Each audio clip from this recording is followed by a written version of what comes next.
Agora, pessoal, nessa nossa quarta parte da aula, eu vou falar para vocês sobre águas continentais. Então, comentei com vocês sobre mares, sobre oceanos. Agora não, vou falar sobre as águas que estão dentro do continente. Então, pensando nessas águas que estão dentro do continente, posso pensar em lago, posso pensar em rio, posso pensar em aquífero ou lençol freático, como queiram, é uma questão de volume, conforme eu havia comentado com vocês. Então, vamos pensar o quê? Nessas águas. Vamos lá. Bem, primeiro, falar sobre um lago. O que é um lago, pessoal? O lago nada mais é do que uma localidade continental que ela possui uma concentração de água. É importante ressaltar que essa água de um lago, ela pode ser o quê? Doce, ela pode ser salgada. Salgada, sim, comentei com vocês na hora que eu falei sobre o Mar de Aral. Apesar de ser chamado Mar de Aral, ele é o quê? Nada mais é do que um lago. A essa aula, até porque ele é isolado, não tem conexão com qualquer outro mar ou oceano. Exatamente. E nós pensamos também em relação ao que? A chamada água salobra. Salobra, exato, é a mistura da água doce com a água salgada.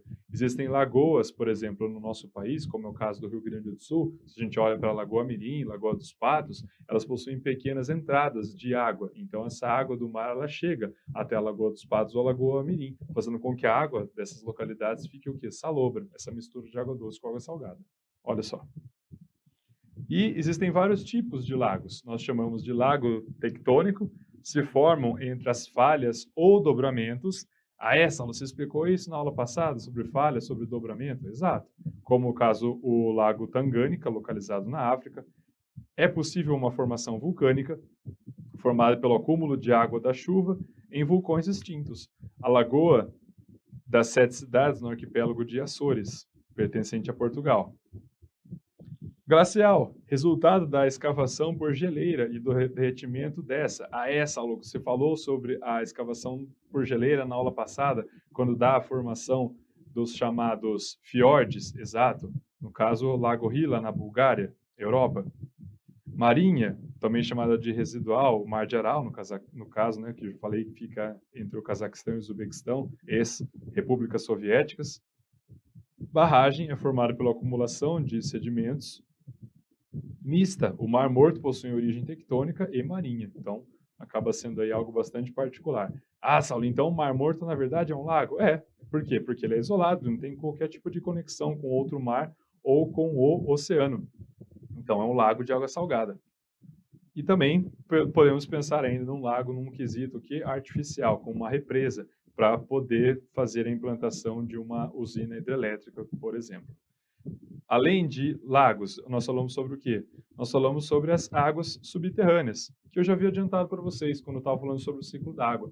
Essa água subterrânea ela pode ter uma proporção, um volume menor, quando nós falamos de lençol freático, lençol subterrâneo também chamado, ou se for pensar num quê? Num tamanho maior, num volume maior, ou pensar em relação a esse chamado aquífero, exatamente essa diferença. Olha só. Então, essas águas subterrâneas, o que a gente pode dizer? O lençol freático, um reservatório de água subterrânea, que está sobre um solo pouco permeável, isto é, uma camada de água entre camadas de solo. Esse é menos profundo que um aquífero. Quando as águas que estão no lençol freático ou no aquífero jorram naturalmente até a superfície, é chamado de poço artesiano. Lembrando que esse poço artesiano, pessoal, ele pode ser construído também. Saulo, sim, aí foi dito. Quando jorra naturalmente, fala-se poço artesiano, mas nada impede de fazer com que tenha uma bomba de sucção e comece a fazer a retirada dessa água nessas regiões o quê? Subterrâneas. Continuando, dicas de passagem acontece bastante. Depois,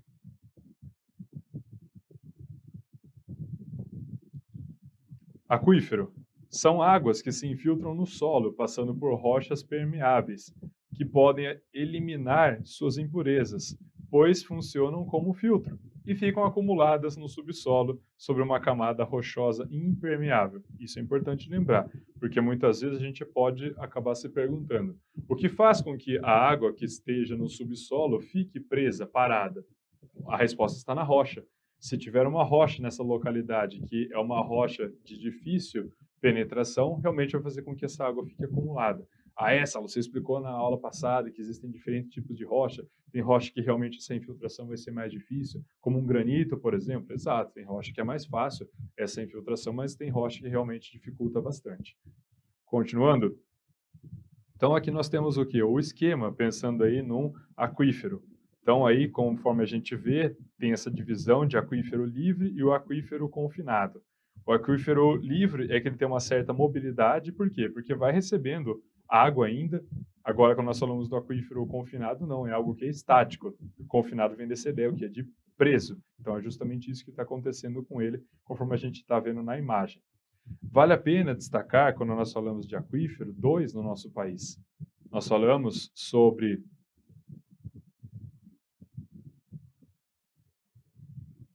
o termo aquífero, Guarani e Alter do Chão. Na apresentação anterior, eu comentei com vocês sobre o que é o chamado poço artesiano, que faz com que essa água chegue até a superfície de forma natural. Existe também a expressão chamada mina. A água começa a minar. Isso é possível, só sim? Tanto é que essa expressão mina eu posso utilizar em dois sentidos. Eu posso pensar que essa água do aquífero, essa água do poço artesiano começou a minar, então ela começou a vir até a superfície, ou ainda, se eu pensar numa nascente de um rio. Essa nascente de rio começou a ter, que na verdade é o que? A nascente ela começa a se formar por conta dessa água subterrânea. Então, quando ela começa a chegar até a superfície, eu posso colocar esse nome também. Depois, o aquífero Guarani e Alter do Chão. Então, vou mostrar aqui na imagem para vocês o que nós temos. Bom, olha só o sistema aquífero Guarani, que na verdade ele acaba sendo até mais famoso do que o Alter do Chão, porque o Alter do Chão teve uma descoberta que mais recente. Então, o aquífero Guarani, conforme a gente está vendo na imagem, ele envolve diversos estados da federação. Ele envolve o estado do Mato Grosso do Sul, Goiás, envolve também o estado de São Paulo, o estado de Minas Gerais, bem como Santa Catarina, Paraná e Rio Grande do Sul. É importante lembrar que o sistema aquífero Guarani ele até ultrapassa o território brasileiro. Por quê? Porque a gente visualiza ele na porção do Paraguai, da Argentina, bem como do Uruguai. Então, é realmente gigantesco. Conforme está mostrando aí para a gente, extensão de 1,2 milhão de quilômetros quadrados. Dessa quantidade, 840 mil quilômetros quadrados está no Brasil, de longe, né? A maioria do aquífero encontra-se no nosso território. Depois, quando a gente pensa em relação ao volume de água, é quase 40 mil quilômetros cúbicos de água, realmente uma quantidade muito considerável. No caso, quando a gente observa o aquífero Guarani, por exemplo, ele envolve o estado de São Paulo. E nessa área, infelizmente, ele está o quê? Bastante contaminado. Até porque nessa área aí, quando a gente começa a pensar em relação às atividades agropecuaristas, realmente ela é muito intensa. Então, realmente faz com que a água que recebe esses agroquímicos entra no solo e chega até o aquífero Guarani, fazendo com que já fique o quê? Bastante prejudicado, bastante poluído. E depois nós temos também o aquífero Alter do Chão, também chamado de Sistema Aquífero Grande Amazônia, que pega aí uma quantidade gigantesca da região norte. Na realidade, pessoal, pouco se sabe ainda sobre a extensão do aquífero Alter do Chão. Coloquei aqui para vocês nessa imagem, mas é muito provável que ele ultrapasse o nosso território brasileiro e até ultrapasse a área que está sendo colocada aí no nosso país. Então, isso é apenas o que? Uma ideia. Estão sendo feitos estudos ainda para tentar entender qual de fato é a dimensão. É muito provável que ele ultrapasse o território brasileiro, até porque estamos falando do local que tem o quê? A maior bacia hidrográfica do mundo.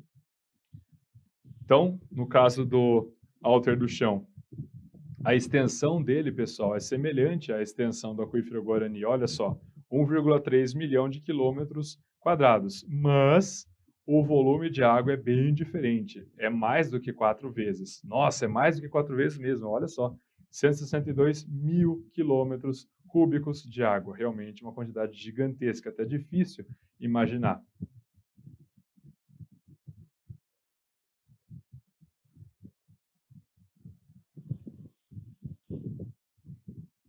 No caso, pensando no aquífero Guarani, que claramente nesse mapa ele mostra que ultrapassa o território brasileiro. Então tem quantidade de aquífero Guarani aonde? Na Argentina, no Paraguai, bem como no Uruguai. Aí como é que vai fazer a exploração, Saulo? A exploração, pessoal, ela é soberana. Ou seja, está dentro do território brasileiro? Tá, o Brasil pode explorar. Acabou. Está dentro do território da Argentina? A Argentina explora. Do Uruguai? O Uruguai explora. Do Paraguai? O Paraguai explora. Então, cada um explora da maneira. É claro que esses países, eles precisam dialogar. Dialogar para tentar, ao máximo, evitar o quê? A poluição. Porque se um começar a poluir demais, pode fazer com que essa quantidade a ser poluída vai prejudicar a do outro. Aí, então, vem essa condição de importância do quê? De diálogo para fazer com que não comece a ter uma poluição muito grande, fazendo com que isso transforme-se numa reação em cadeia. Tanto é que, pensando nesses 4 países, como são os membros fundadores do Mercosul, penso que, né, em tese pelo menos, o diálogo ambiental vai ficar mais fácil entre esses 4 países da América do Sul. Depois, falamos também sobre águas o quê? Fluviais. Lembrando, pessoal, fluvial vem de rio. Muito cuidado para não confundir com pluvial. Pluvial vem da chuva. Ah, Saulo, então agora basicamente você vai falar de rio? Exato, rio, afluente, nascente. Vamos lá. Um curso d'água inicia-se nascente, mina, fonte, olho d'água pode ser chamado, cabeceira, exsurgência ou manancial. Nossa, tanto nome existe, Saulo, para uma nascente? Exato, tudo esse nome é possível. Com afloramento dos lençóis freáticos ou por meio do derretimento do gelo, neve nas regiões montanhosas. Os rios podem ser classificados de diferentes formas. Diferentes formas eu classifico? Exato. Então vamos lá.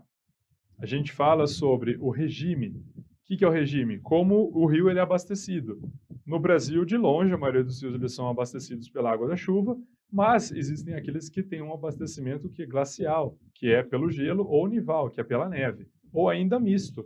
E esse misto, pessoal, é o caso do Rio Amazonas. O Rio Amazonas ele tem um regime misto. Por quê? Ele é abastecido pela água da chuva? É. Ele é abastecido pelo gelo, pela neve? Também. Até porque quando a gente analisa a nascente do Rio Amazonas, a maior parte dela está localizada onde?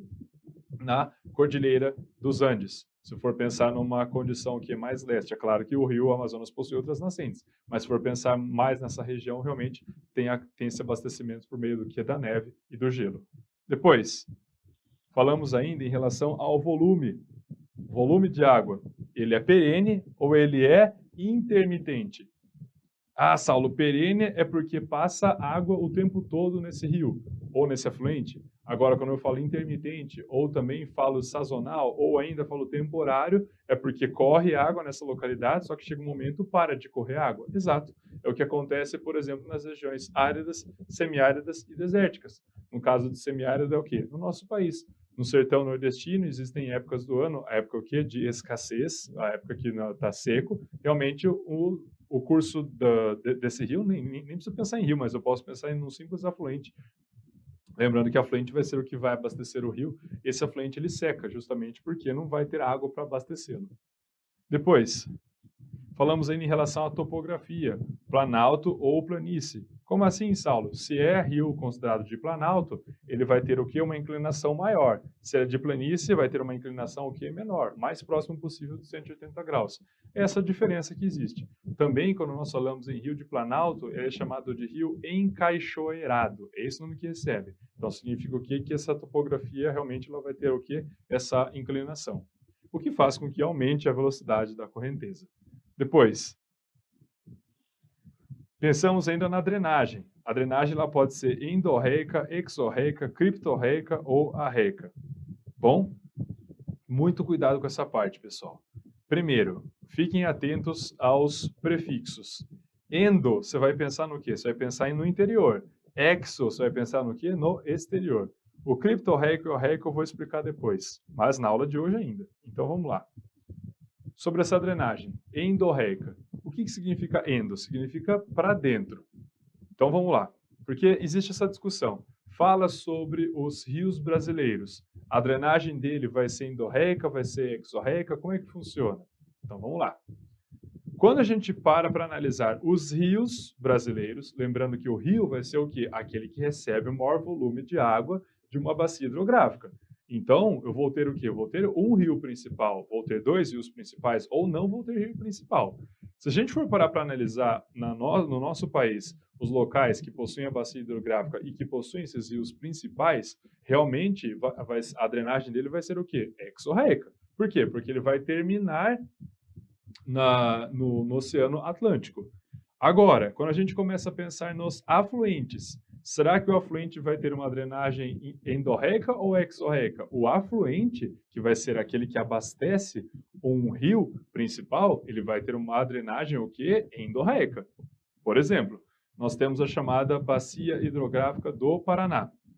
E na Bacia Hidrográfica do Paraná, nós temos o rio Tietê, que corta o estado de São Paulo. Lá na Serra do Mar e vai desaguar lá no Rio Paraná. Então, ele corta o estado de São Paulo de sudeste até noroeste. O que acontece com o rio Tietê? Se a gente for parar para analisar, o rio Tietê ele não é um rio. Tecnicamente falando, ele é o quê? Ele é um afluente. Até porque o rio da Bacia Hidrográfica do Paraná é o quê? É o Rio Paraná. É o rio principal. É aquele que recebe o maior volume de água. Então, o que acontece? Considerando, então, que o rio Tietê, ele chega, que na verdade é um afluente, ele chega até o rio Paraná, aí eu posso pensar que realmente a drenagem dele vai ser endorreica, porque ele está chegando o quê? Está chegando aqui no rio principal, que é o caso, o rio Paraná. Mas, novamente, quando estou falando do Tietê, tecnicamente falando, não estou falando de um rio, apesar de falar rio Tietê. Mas se for para analisar, é o quê? É um afluente e não um rio. O rio é o quê? É o rio principal, é o rio Paraná. Então, cuidado sobre essa condição de endorreico e exorreico. Mas o significado é esse. Endorreico, estou pensando na desembocadura, na foz, quando acontece no interior, no continente. Agora, quando eu penso nesse exo, vou pensar o que no exterior é quando acontece aonde? Acontece no mar, no oceano. Depois, tem esse chamado criptorreico. O que é essa drenagem criptorreica, Saulo? Essa drenagem criptorreica é quando ela é subterrânea, por um período, ou o maior período subterrâneo. Vamos lá explicar com o exemplo que é mais fácil. No sul do estado de São Paulo, existe uma cidade chamada de Itararé. Ita, em Tupi-Guarani, significa pedra. E Itararé significa o quê? O fato de a água ter batido e ter feito um buraco nessa pedra. Ah, Saulo, já ouvi esse ditado? Água mole, pedra dura, tanto bate até que fura. Isso é verdade, pessoal. A gente começar a pensar na ação da água durante anos e anos, lembrando que acaba erodindo, intemperizando e erodindo essa dada localidade, forma-se um buraco. Então, nessa cidade de Itararé, ocorre o quê? No município de Itararé, ocorre esse fluxo de água, e uma parte desse fluxo de água, desse rio, ele é o que? Ele é subterrâneo, porque aconteceu justamente isso. Fez com que atingisse, formou um buraco, e durante um período esse rio ele corre debaixo do solo. Então, quando isso acontece, a gente chama de drenagem criptorreica. E vem o que? A drenagem arreica. A drenagem arreica é quando eu não consigo definir muito bem qual que vai ser o traçado desse rio. Isso é bastante comum em regiões do quê? Áridas, semiáridas e desérticas. Lembra que eu falei para vocês que numa região árida, semiárida ou desértica ainda, é muito comum os rios temporários, temporário, intermitente, sazonal. Ah, Saulo, você comentou. Exatamente. Então, chega um período do ano, vai ter água correndo por conta da água da chuva, por exemplo, só que vai ter um período da água que essa água não vai correr. Então, essa água não vai correr, vai fazer com que realmente fique difícil eu saber qual que é a trajetória desse curso d'água. Então, quando acontece esse fato de eu não saber essa trajetória d'água, porque é um ambiente mais seco, a gente chama do que? De uma drenagem arreica. Depois,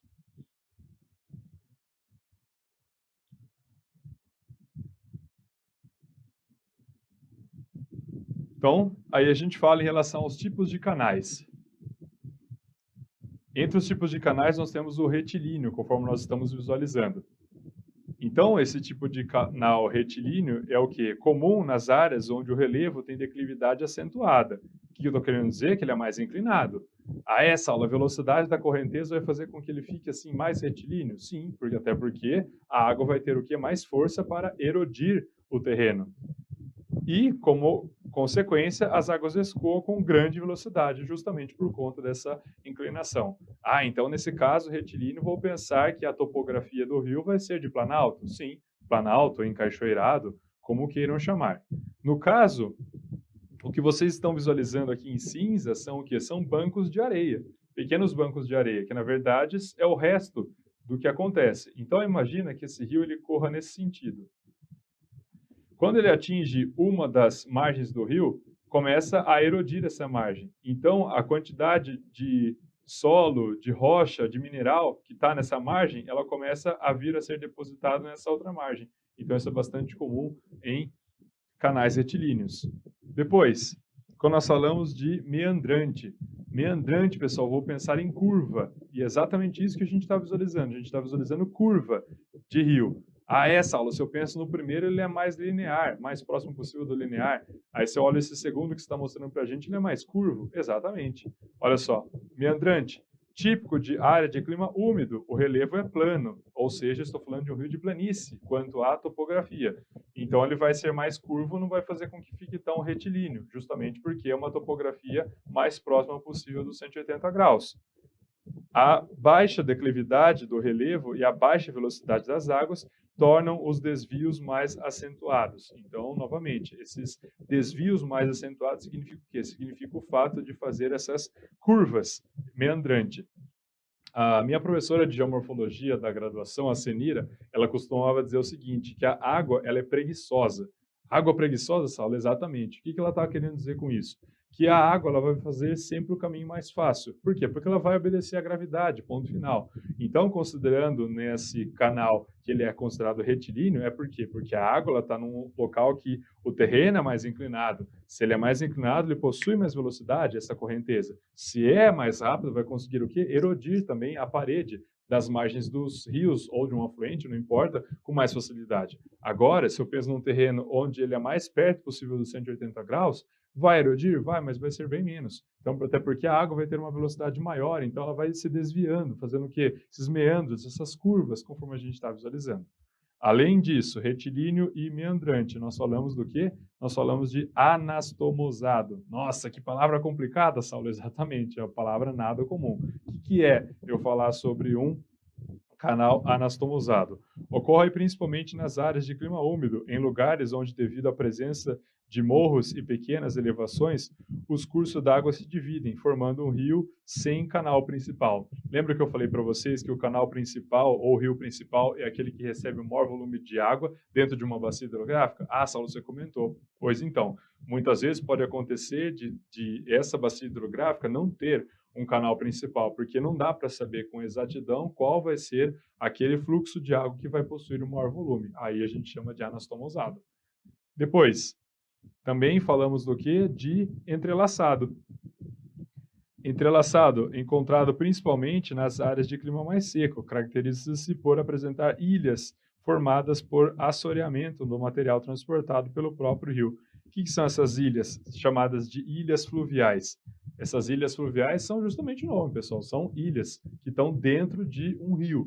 É a chamada ilha fluvial. Já ouvi falar, Saulo, chamada Ilha do Bananal, localizada no estado de Tocantins? Exatamente, a maior ilha fluvial do mundo. E no caso, foi dito aí para a gente que ocorre por conta desse chamado assoreamento. O que é, Saulo, esse assoreamento? Assoreamento é quando uma quantidade de solo, rochas, minerais, areia e assim por diante, elas chegam até o rio.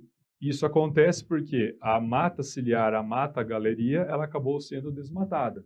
Então, o rio ele fica muito vulnerável a receber essa grande quantidade de sedimentos. E esses sedimentos eles são arrastados principalmente pela água da chuva. Essa aula chamada lixiviação, exato, ou até mais forte do que uma lixiviação, um ravinamento, uma vossoroca. Então, começa fazendo com que essa quantidade de sedimentos chegue até o leito do rio. Chegando no leito do rio, o que vai fazer? Se ele tem uma certa profundidade, com esses sedimentos dentro do rio, essa profundidade vai ficar o quê? Vai ficar menor, contribuindo. Até porque, quando a gente começa a analisar a velocidade da correnteza, é impressionante. Se tem um volume maior, uma inclinação maior, automaticamente faz com que essa correnteza tenha uma velocidade maior também. Olha só. Então, esse é o chamado entrelaçado. Quando nós falamos da formação de um rio ou de um simples fluxo de água, a gente começa a perceber também o seguinte, quando a gente começa a olhar o grau de maturidade. Grau de maturidade, Saulo? Exatamente. Então, nós chamamos de juventude.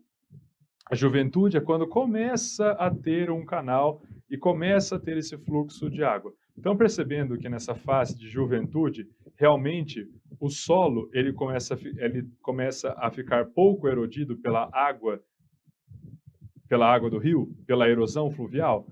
Saulo, está erodindo pouco. Na letra A, praticamente não está erodindo. Na letra B, já começa a aparecer alguns canais, mas realmente essa quantidade de erosão é pequena. Exato. Depois eu tenho de maturidade. Na fase de maturidade, que diz respeito à letra C e à letra D, aí sim eu já começo a pensar no quê? Já começo a pensar que a margem do rio ela já foi mais erodida. Na C tem uma quantidade significativa, na D então mais ainda. E depois, quando a gente olha para E, que na E é a fase o quê? Da velhice, também chamada de fase senil. Então, aí sim, realmente foi um ponto que o que era possível fazer com que esse curso d'água fosse desgastado pela água do rio, ou do afluente, tanto faz, começasse a cavar o terreno, vamos falar dessa forma, fazendo com que o leito do rio, o canal de água, ficasse muito bem visível. Então, chega a esse ponto aí do A até o E. Na realidade, essas fases, quando a gente começa a analisar, é o quê? É por conta da água. A água, o fluxo dessa água, da água fluvial, conforme eu havia comentado com vocês, isso está relacionado à erosão, ela vai passando e ela vai desgastando.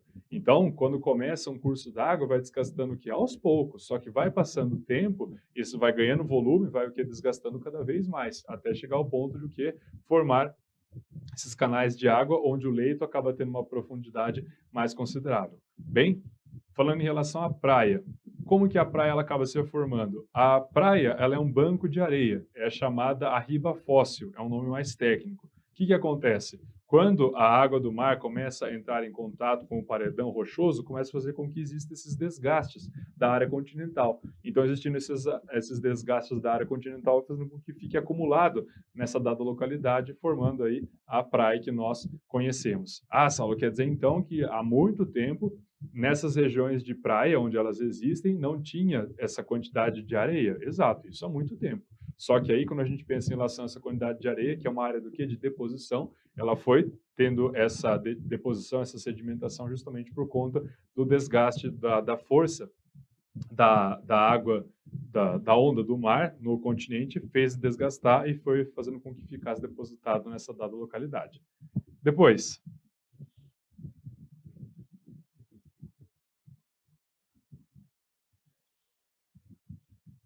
nós falamos ainda em relação ao que? A bacia hidrográfica. Bem, já havia adiantado para vocês que uma bacia hidrográfica é um conjunto. Então, vai ser composta por nascente, por afluente, pode ou não ter um rio principal. Então, existem diversos pontos que isso faz com que seja considerada uma bacia hidrográfica. Olha só. Então, entre elas, o que a gente pode mencionar? Então, vamos lá, por partes. Começando aí pelo interflúvio. São as regiões mais elevadas ou altas, servindo de divisores entre uma bacia e outra. É o mesmo que divisor de águas. Então, pessoal, se vocês lerem a palavra interflúvio ou lerem a palavra divisor de águas, são o quê? Sinônimos. Estou me referindo a uma localidade que é o limite entre bacias hidrográficas. Bom, se estou falando de uma área que é entre limite e bacias hidrográficas, a topografia do interflúvio vai ser mais alta ou mais baixa? Saulo, vai ser mais alta, exatamente. Até porque vai ter uma divisão entre bacias por conta dessa topografia mais elevada. Lembrando que a nascente de um rio está num ponto mais alto e a foz de um rio está num ponto que mais baixo. Então, nessas áreas de interflúvio, eu vou pensar nessas áreas o que de uma topografia mais elevada. Depois, o rio tem sua origem na nascente. Lembrando que nascente possui o quê? Vários sinônimos. Saulo, nascente. Posso pensar ainda em relação à mina, posso pensar em cabeceira, manancial. Exato, cuidado com sinônimos. Afluente é um rio menor que deságua no rio principal. E nesse caso, nesse esquema, pessoal, é importante salientar que as nascentes são os cursos d'água de primeira ordem. Primeira ordem, Saulo? Sim, esse é o nome técnico que recebe. Então, esses que estão na ponta são os chamados de primeira ordem. Esses de primeira ordem, eles vão até um de segunda ordem e o de segunda ordem chegam até o de terceira ordem, podendo chegar ao de quarta ordem. Aí tudo depende do tamanho da bacia hidrográfica, do número de nascentes e do número de afluentes. Então, novamente, muitos afluentes acabam recebendo o nome de rio, como é o caso do rio Tietê. Mas conforme eu disse a vocês, tecnicamente falando, O rio Tietê não é um rio, ele é o quê? É um afluente, porque ele abastece o rio Paraná. Aí sim eu posso falar de rio, porque ele é o rio principal da bacia hidrográfica do Paraná. Leito. O leito do rio é o espaço ocupado pelas águas do rio, aí é chamado de leito. E nós temos o que também? Nós temos os rios desaguam no mar, ou rios, ou em outros rios, que no caso pensando num afluente que vai desaguar em um rio principal, que é chamado o quê? De foz. Foz recebe um nome, pessoal, recebe um sinônimo. Eu chamo de foz, ou chamo também de desembocadura. E é importante lembrar que a foz da desembocadura, ela também recebe o quê? Uma divisão. Uma divisão, Saulo? Sim, existem dois tipos. Então, nós temos a foz em delta e a foz em estuário. Lembra da questão sobre hidroconflito que eu mostrei para vocês da SPSEX? A primeira questão que a gente respondeu, que a assertiva número 1 era muito difícil, e que ela falava sobre o rio Nilo e também pensava e falava sobre o delta do Nilo, é justamente essa parte. Então, quando nós falamos em foz, existem essas duas classificações. Lembrando que foz, o sinônimo é desembocadura. A foz ela pode ser em estuário. O que significa isso? É quando um único canal de água chega até o mar, ou pode ser foz em delta. É quando abre-se em vários canais chegando até o mar. Essa é a diferença. Quando a gente analisa o rio Nilo, por exemplo, a foz dele é em delta. Então, são vários canais que chegam até o mar. Ah, Saulo, essa foz ela pode ser mista? Pode. Tá brincando, né? Isso acontece. O rio Amazonas, por exemplo. O rio Amazonas, rio gigantesco, quando ele chega na sua desembocadura, ele acaba formando uma foz mista. Então a gente visualiza um grande canal de água, mas também a gente visualiza vários pequenos canais que chegam até o Oceano Atlântico. Continuando? Então, essa imagem deixa bastante claro quando nós falamos de foz em estuário. É um único canal que chega até o mar, diferente da foz em delta, que são o quê? São vários canais que chegam até o mar. Bem, agora, já que estamos falando sobre as águas continentais, com base nisso que eu comentei com vocês, a gente pode falar sobre bacias hidrográficas do nosso país. Bom, primeiro eu vou dar uma visão geral para vocês, depois vou falar mais especificamente sobre as bacias. Então, vamos lá. Bem, em relação às bacias hidrográficas, olha só quantas nós temos. Amazônica, Atlântico, Nordeste, Ocidental, Oriental, Parnaíba, Tocantins, Araguaia, Paraguai, Paraná, São Francisco, Atlântico Leste, Sudeste, Sul e Uruguai. Nossa, uma quantidade gigantesca, exato, de bacias hidrográficas no nosso país. No caso, é importante lembrar também que existem 3 centros dispersores. 3 centros dispersores, exatamente. Na verdade, já adiantei isso com vocês. Lembra que eu falei quando nós falamos do Planalto Central do nosso país, ou seja, onde nós temos o domínio morfoclimático cerrado, ele é considerado uma caixa d'água? Ah, essa você comentou, exato. Falei para vocês que está numa topografia mais elevada, que é o local onde tem o quê? As nascentes. Então, nessa topografia mais elevada, que é o caso do Planalto Central brasileiro, consegue fazer com que, a partir da água que está nessa localidade, consiga abastecer outras bacias hidrográficas. No caso, o Planalto Central brasileiro, ele abastece 8 bacias hidrográficas no nosso território. Então, esse é um dos centros dispersores. Outro centro dispersor que merece ser destacado está localizado onde? No Planalto das Guianas, ao norte, da região norte do nosso país, que eu tenho ali os escudos cristalinos, também tem uma topografia mais elevada. Então, ali existem pontos que começam a abastecer a bacia hidrográfica do Amazonas. E quando a gente olha para o leste, desculpa, para o oeste da bacia hidrográfica do Amazonas, que começa a abastecer ali a Cordilheira dos Andes. Ah, então também posso pensar num centro dispersor a partir dela, sim, até porque, conforme eu havia dito, quando a gente analisa o regime de águas do rio Amazonas, é um regime misto, porque ele é abastecido pela água da chuva, mas também é abastecido pela geleira ou pela neve que está localizado onde? Na Cordilheira dos Andes. Então nós temos esses 3 dispersores de água. Planalto Central brasileiro, onde está o quê? O Cerrado. Quando a gente analisa o Planalto das Guianas, que é o escudo cristalino das Guianas, como queiram chamar, topografia mais elevada também, e quando nós pensamos na Cordilheira dos Andes, também pensando nessa topografia mais elevada. Depois, nós falamos ainda do regime pluvial, conforme eu já havia comentado com vocês. Essa aula, pensando nessa ideia de regime pluvial, é que a maioria dos rios brasileiros são abastecidos pela chuva. O volume da maioria dos rios, eles são perenes, mas dizer maioria não significa todos, pessoal. Quando a gente analisa, principalmente o sertão nordestino, nós temos rios que são considerados, afluentes considerados o quê? Temporários. temporários, posso falar ainda em sazonal, intermitente, enfim. Topografia planáutica, de uma maneira geral, a maioria dos rios do Brasil eles são o quê? Planáuticos, ou seja, são encaixoeirados. Ah, Saulo, mas tem rio de planície? Tem, como por exemplo o rio Amazonas, que de longe é o maior rio do nosso país, ele realmente tem essa característica mais do que de planície, não de planalto. E quando nós falamos da drenagem, é o que? Exorreica, que eu já havia comentado com vocês. Pensando aí no fato de o rio principal desaguar no Oceano Atlântico. Agora, quando nós falamos em afluente, realmente os afluentes eles acabam desaguando no rio principal. Aí eu penso nessa condição endorreica, mas exorreica é quando eu falo do rio principal. A foz em estuário, na maior parte, mas tem foz mista, conforme eu comentei com vocês, que é o caso do rio Amazonas. Ah, é, Saulo, o rio Amazonas, se a gente for analisar o rio Parnaíba, ele também tem uma foz em delta, mas realmente a maioria dos rios no nosso país possui a foz em estuário. Então, vamos ver, pessoal, como esse assunto sobre as águas continentais, ela pode ser cobrada na hora da prova. Vamos lá. Questão número 4, Colégio Naval, 2015. Analise as informações a seguir. Por suas condições físicas, o Brasil possui inúmeras bacias hidrográficas, muitas das quais aproveitadas como fonte de produção energética, fator imprescindível ao incremento socioeconômico nacional. Sobre as principais bacias hidrográficas brasileiras, são feitas as afirmativas a seguir.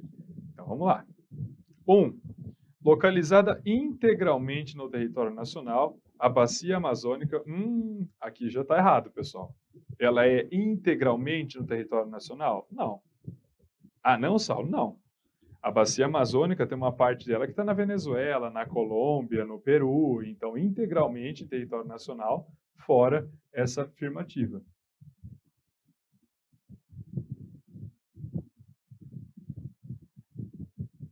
Aí depois ele coloca, cujo potencial hidroelétrico é pouco explorado em função da sua natureza tipicamente de planície? Não. Cuidado, pessoal. Aqui vale uma observação importante. Comentei agora um pouco com vocês. Quando a gente fala do rio Amazonas, realmente o rio Amazonas, ele é um rio de planície. Mas se eu for parar para analisar os afluentes que abastecem o Amazonas, como é o caso do Rio Madeira, como eu disse, fala-se Rio Madeira, mas na verdade é um afluente. Mas independente disso, como fala do Madeira, quando eu falo do Xingu, quando eu falo ainda do Rio Negro, por exemplo, que também é um afluente, na realidade, a maioria vai ser o quê? De planalto. Ah, quer dizer então, Saulo, que o Rio Amazonas é de planície, mas o restante que abastece ele vai ser de planalto? Exatamente. Com base nisso, o aproveitamento hidrelétrico na região norte do nosso país, ele é expressivo. E, principalmente quando a gente analisa o ano de 2010 para cá, é impressionante quando vem sendo instalado as hidrelétricas, como, por exemplo, a de Belo Monte, a de Santo Antônio, a de Giraú. Continuando. 2. Então aqui, outro erro também, a hora que ele fala o quê? Pouco explorado.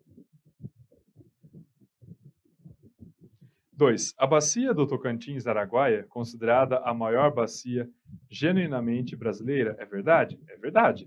100% da bacia hidrográfica do Tocantins está em território brasileiro, ocupando quase 9% das terras do país. Possui grande importância na geração de energia, destacando-se a usina hidrelétrica de Tucuruí. Tá certo? Sim, tá certo. Lembrando que a hidrelétrica de Tucuruí ela foi instalada por conta do projeto Grande Carajás, localidade que faz extração de mineral metálico, e é necessário ter o que? Energia para fazer a extração.